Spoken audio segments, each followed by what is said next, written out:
우리에게 주시는 하나님의 말씀은 요한복음 11장 17절로부터 44절 말씀입니다. 예수께서 와서 보시니 나사로가 무덤에 있은지 이미 나으리라. 베다니는 예루살렘에서 가깝기가 한 오리쯤 되매 많은 유대인이 마르다와 마리아에게 그 오라비의 일로 위문하러 왔더니 마르다는 예수께서 오신다는 말을 듣고 곧 나가 맞이하되 마리아는 집에 앉았더라. 마르다가 예수께 여짜오되 주께서 여기 계셨더라면 내 오라버니가 죽지 아니하였겠나이다. 그러나 나는 이제라도 주께서 무엇이든지 하나님께서 구하시는 것을 하나님이 주실 줄을 아나이다. 예수께서 이르시되 내 오라비가 다시 살아나리라. 마르다가 이르되 마지막 날 부활 때에는 다시 살아날 줄을 내가 아나이다. 예수께서 이르시되 나는 부활이요 생명이니 나를 믿는 자는 죽어도 살겠고 무릇 살아서 나를 믿는 자는 영원히 죽지 아니하리니 이것을 내가 믿느냐. 이르되 주여 그러하외다. 주는 그리스도시요 세상에 오시는 하나님의 아들이신 줄 내가 믿나이다. 이 말을 하고 돌아가서 가만히 그 자매 마리아를 불러 말하되 선생님이 오셔서 너를 부르신다 하니 마리아가 이 말을 듣고 급히 일어나 예수께 나아가매 예수는 아직 마을로 들어오지 아니하시고 마르다가 맞이했던 곳에 그대로 계시더라. 마리아와 함께 집에 있어 위로하던 유대인들은 그가 급히 일어나 나가는 것을 보고 곡하러 무덤에 가는 줄로 생각하고 따라가더니 마리아가 예수 계신 곳에 가서 배웠고 그 발 아래 엎드려 이르되 주께서 여기 계셨더라면 내 오라버니가 죽지 아니하였겠나이다 하더라. 예수께서 그가 우는 것과 또 함께 온 유대인이 우는 것을 보시고 심령에 비통히 여기시고 불쌍히 여기사 이르시되 그를 어디 두었느냐. 이르되 주여 와서 보옵소서 하니 예수께서 눈물을 흘리시더라. 이에 유대인이 말하되 보라 그를 얼마나 사랑하였는가 하며 그중 어떤 이는 말하되 맹인의 눈을 뜨게 한 이 사람이 그 사람은 죽지 않게 할 수 없었더냐 하더라. 이에 예수께서 다시 속으로 비통히 여기시며 무덤에 가시니 무덤이 굴이라 돌로 막았거늘 예수께서 이르시되 돌을 넘겨 놓으라 하시니 그 죽은 자의 누이 마르다가 이르되 주여 죽은 지가 나흘이 되었음에 벌써 냄새가 나나이다. 예수께서 이르시되 내 말이 내가 믿으면 하나님의 영광을 보리라 하지 아니하였느냐 하시니 돌을 옮겨 놓으니 예수께서 눈을 들어 우러러 보시고 이르시되 아버지여 내 말을 들으신 것을 감사하나이다. 항상 내 말을 들으시는 줄을 내가 알았나이다. 그러나 이 말씀 하옵는 것은 둘러선 무리를 위함이니 곧 아버지께서 나를 보내신 것을 그들로 믿게 하려 함이니이다. 이 말씀을 하시고 큰 소리로 나사로야 나오라 부르시니 죽은 자가 수족을 배로 동인 채로 나오는데 그 얼굴은 수건에 쌓였더라. 예수께서 이르시되 풀어 놓아 다니게 하라 하시니라. 아멘. 오늘은 부활절 네 번째 주일입니다. 우리 부활의 인사를 나누겠습니다. 예수님께서 부활하셨습니다. 아멘. 네, 주님은 정말 부활하셨습니다. 네, 지금 우리는 부활의 계절, 기쁨의 50일을 보내고 있습니다. 매일 여러분의 일상에서 부활의 주님과 동행하며 살고 계십니까? 부활을 믿는 것을 넘어, 부활을 아는 것을 넘어, 부활을 살아내고 계십니까? 아니면 부활의 주님을 믿는다라고 말하면서도 여전히 절망의 무덤가를 서성이고 계십니까? 오늘 우리가 읽은 본문은 잘 아는 나사로의 이야기이죠. 예수님께서는 그가 사랑하시는 자 나사로가 병들어 병들어서 죽을 지경이다라는 그 소식을 듣고 곧장 바로 나사로에게 달려가서 그를 고쳐주지 않으셨습니다. 그 이유를 4절에서 이렇게 말씀하는 거죠. 이 병은 죽을 병이 아니라 하나님의 영광을 위함이요 하나님의 아들이 이로 말미암아 영광을 받게 하려 함이다라고 말씀하시죠. 여기서 아들의 영광이라는 것은 예수님의 십자가와 부활 사건을 가리킵니다. 무슨 말입니까? 이 나사로의 죽음과 나사로가 다시 살아난 이 사건은 궁극적으로는 예수 그리스도의 십자가와 부활 사건을 미리 보여주는 표적이다라는 것을 의미하고 있습니다. 그래서 예수님은 이 사실을 보여주기 위하여서 이 표적을 드러내기 위하여 의도적으로 늦게 베다니로 가셨고, 그때는 이미 나사로가 죽은 지 나흘이나 지난 때였습니다. 마르다는 마을 어귀에 나와서 주님을 맞이하면서 이렇게 주님을 맞이하면서 이렇게 이제 고백을 하지요. 21절에 보면 주께서 여기 계셨더라면 내 오라비가 죽지 아니하였겠나이다 라고 그렇게 이제 이야기를 합니다. 주께서 여기 계셨더라면 내 오라버니가 죽지 아니하였겠나이다 라는 이 말은 뭡니까? 다소 이 원망과 좀 아쉬움과 안타까움이 섞인 말이죠. 예수님이 빨리 조금만 오셨더라면 예수님이 나사로를 고칠 수 있고 살리실 수 있었을 텐데, 예수님이 늦게 오셔서 좀 늦게 오시는 바람에 제 오빠가 죽게 되었습니다 라는 그러한 안타까움이 묻어져 있는 것입니다. 주께서 여기 계셨더라면 하는 이 고백은 사실 우리의 삶에 있어서도 종종 있습니다. 우리는 지금 당장 나의 어떤 문제가, 나의 어떤 기도가 빨리 즉시 응답되기를 바라면서 하나님 좀 빨리 서둘러 주세요. 하나님 왜 움직이지 않습니까? 왜 침묵하십니까? 라고 이렇게 묻기도 합니다. 하지만 우리의 작은 생각, 근시안적인 사고를 뛰어넘어 하나님의 계획은 더 크고 놀랍다라는 것이죠.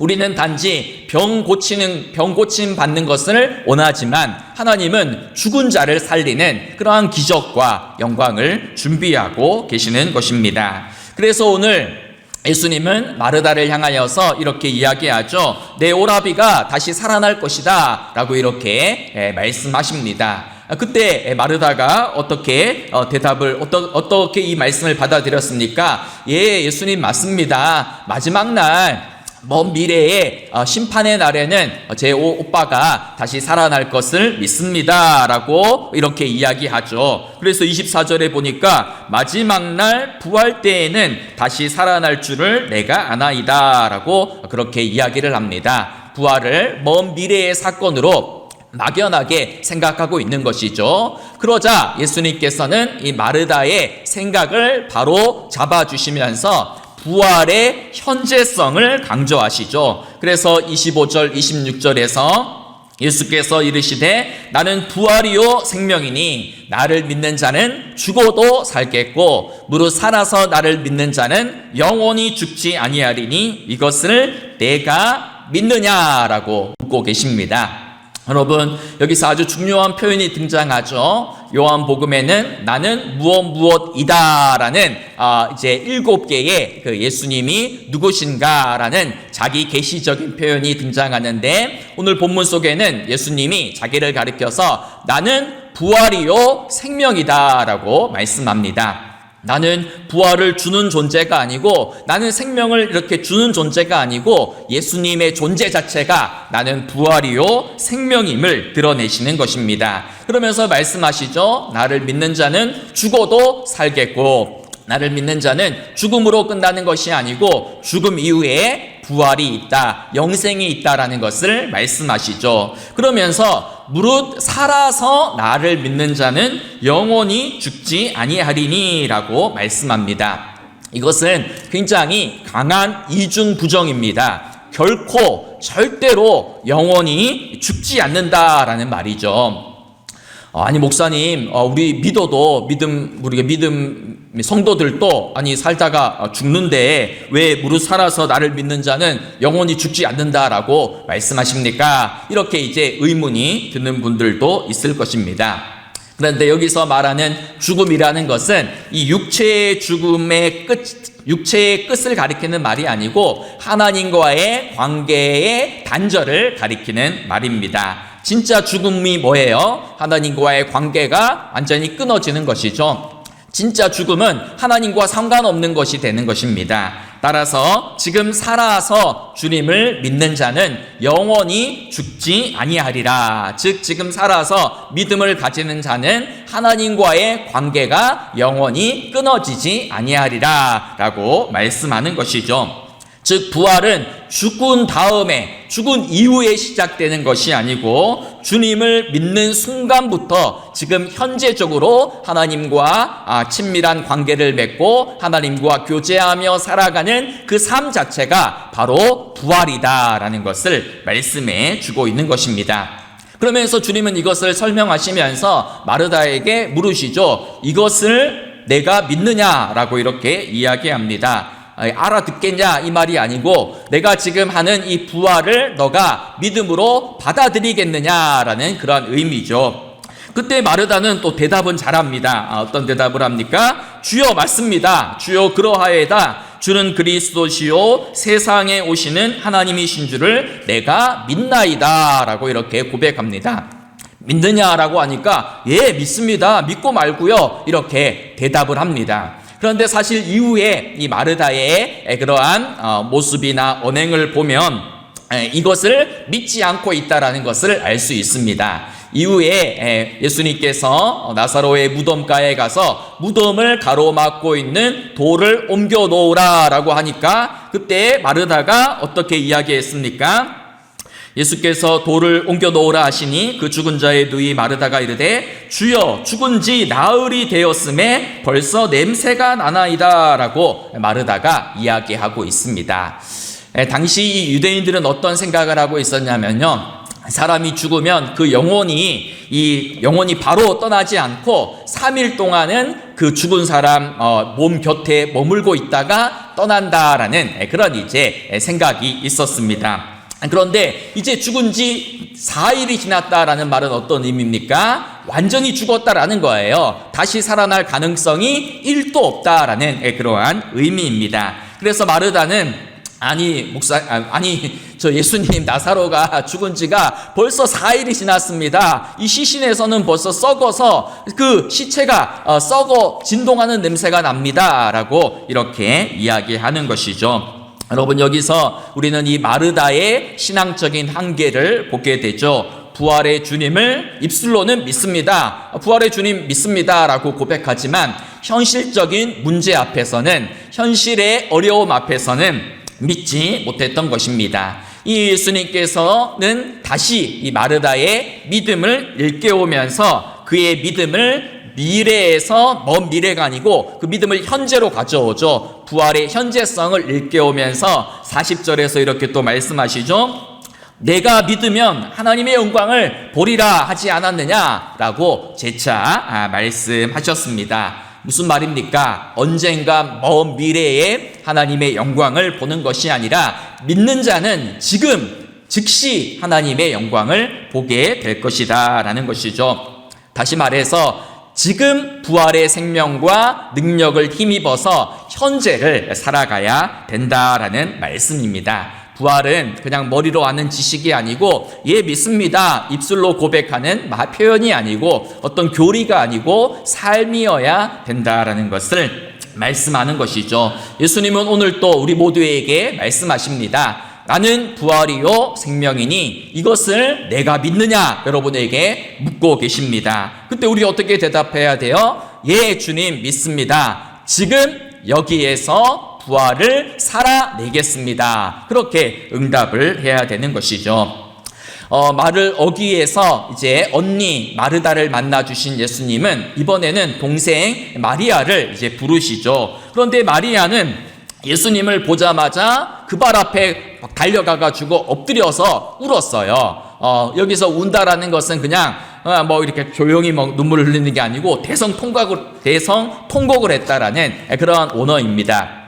즉, 이 마리아는 감정 표현을 좀 더 적극적으로 하죠. 그래서 예수님을 달려와가지고 그 앞에 무릎을 꿇고 대성통곡을 하면서 또 뭐라고 이야기합니까? 주께서 여기 계셨더라면 여호라비가 죽지 않았을 것입니다. 라고 안타까운 눈물을 흘리고 있습니다.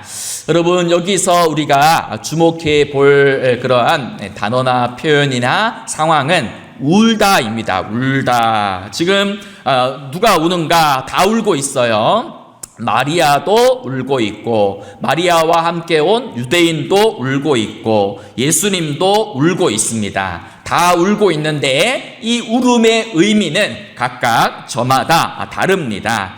첫 번째로 마리아가 울었던 것은 왜 울었어요? 오빠가 죽었기 때문에 울었죠. 예수님이 좀 더 빨리 오셨더라면 살아났을 텐데 안타까움과 슬픔과 그런 애통이 담긴 눈물입니다.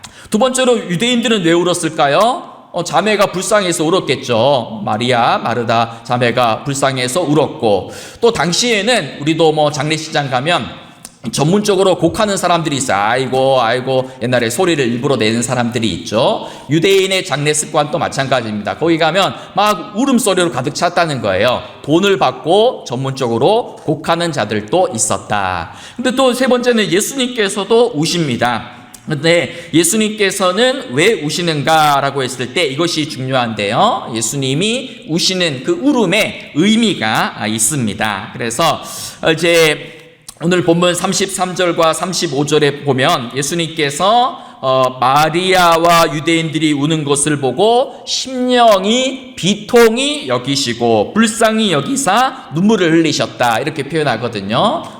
이 표현은 뭐냐면 이제 비통히 여겼다라는 이 말은 원문으로 보면 경노했다라는 겁니다. 화를 냈다라는 겁니다. 책망하다라는 그런 강한 의미가 담겨 있습니다. 예수님께서 비통히 여기시며 눈물을 흘리셨다라는 이 말 속에 담긴 의미는 예수님께서는 지금 분노의 눈물을 흘리고 계셨다라는 것입니다. 예수님께서 지금 마음 아파하시면서 분노하시면서 눈물을 흘리고 계신다. 예수님께서 왜 이렇게 마음 아파하시고 또 경노하시고 분노하시면서 눈물을 흘리고 계실까요? 첫 번째는 이 마리아와 유대인들의 불신앙 때문이죠. 무지 때문입니다. 지금 바로 눈앞에 죽음과 어둠의 권세를 깨뜨리시는 부활이요 생명이신 그 예수님이 바로 앞에 서 계시는데 여전히 죽음 앞에서 절망하고 낙심하고 통곡하고 있었기 때문에 그 마리아와 유대인들의 무지함과 불신앙을 보시면서 분노하고 계셨던 것이죠.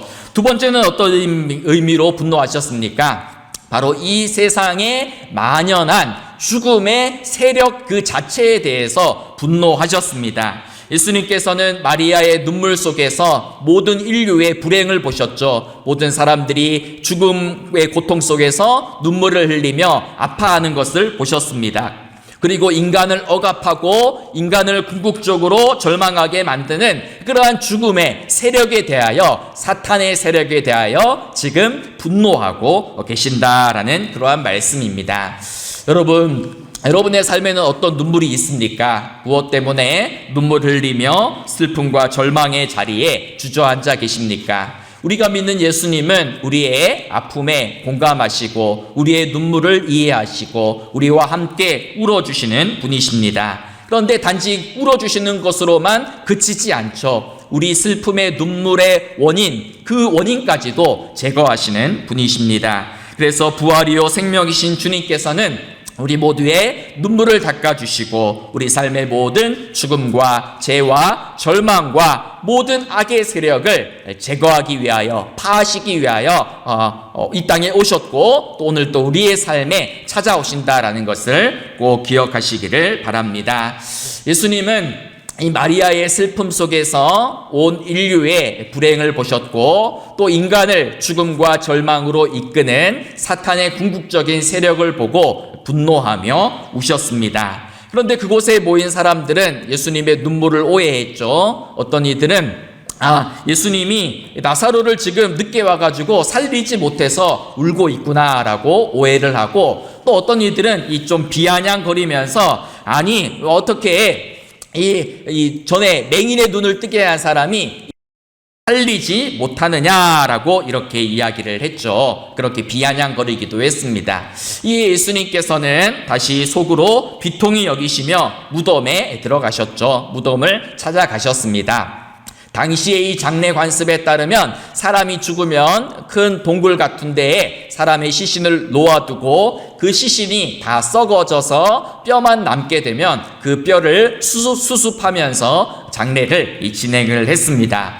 이 주님께서는 무덤을 가로막고 있는 그 돌을 옮겨 놓으시면서 먼저 기도를 하셨죠. 이렇게 기도하셨죠. 아버지여, 내 말을 들으신 것을 감사하나이다.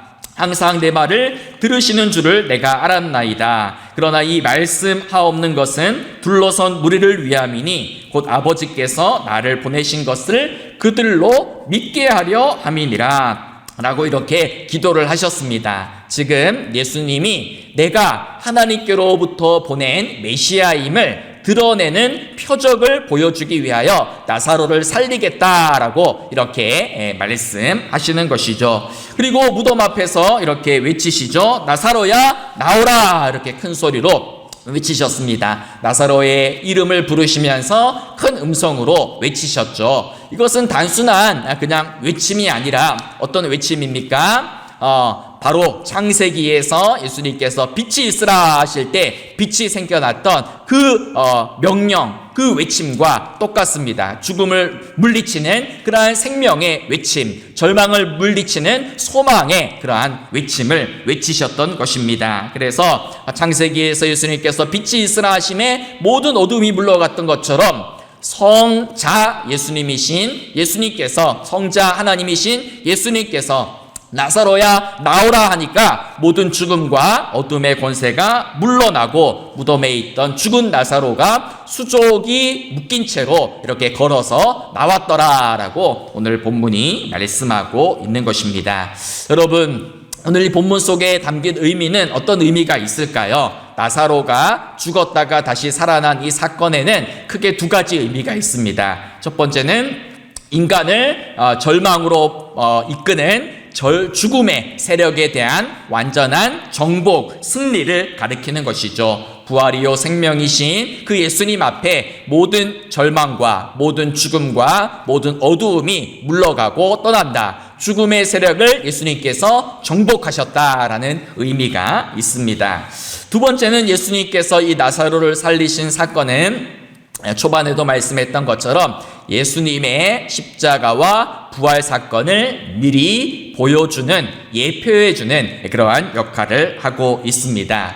여러분, 오늘 본문 또 밑에 쭉 읽어보면요, 45절 이하에는 예수님이 나사로를 살린 이 일로 인하여서 많은 유대인들이 예수를 믿었지만 어떤 몇몇 사람들은 바리새인에게 이 일을 밀고 하게 되었고 몰래 고발하게 되었고, 이 일로 인하여서 사내들인 공의회는 예수님을 죽이기로 결정을 했습니다. 이제 진짜 예수를 죽여야겠다, 땅땅땅, 이것을 결정 내린 것이 바로 나사로의 부활 사건이다, 소생 사건이다 라는 것이죠. 참 아이러니하죠.